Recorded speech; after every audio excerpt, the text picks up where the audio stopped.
Presidente do Bairro.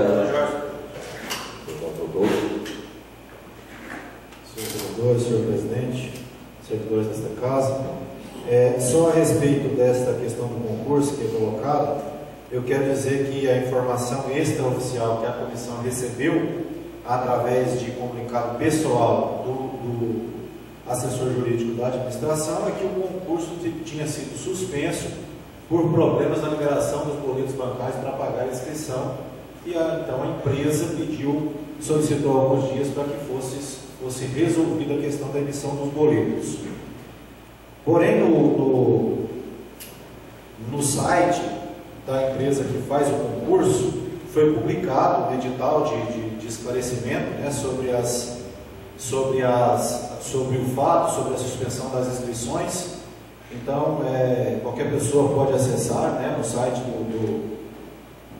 da empresa que vai fazer o concurso. Eu quero fazer a questão aqui de lembrar aos pares qual o conteúdo desse edital de retificação. A Comissão Especial Organizadora do Concurso Público, por motivos técnicos, teve que suspender a abertura das inscrições que estava marcada para o dia 30. Estamos trabalhando fortemente pelo restabelecimento da abertura das inscrições com a maior brevidade possível e pedimos sinceras desculpas por esse desconforto, pois que esperamos dure pouco.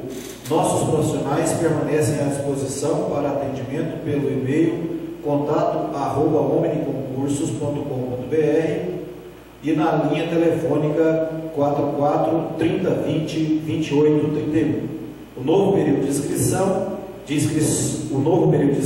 as etapas do concurso público serão anunciadas no site www.omniconcursos.com.br e www.turvânia.gov.br. Então esse é o edital que foi publicado, justificando, né, a suspensão das inscrições.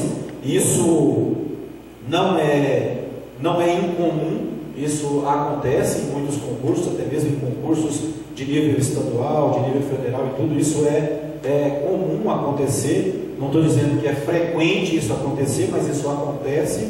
A justificativa que nós recebemos, então, da comissão é que a suspensão das inscrições foi feita por motivos técnicos da liberação de boletos bancários para pagamento da inscrição.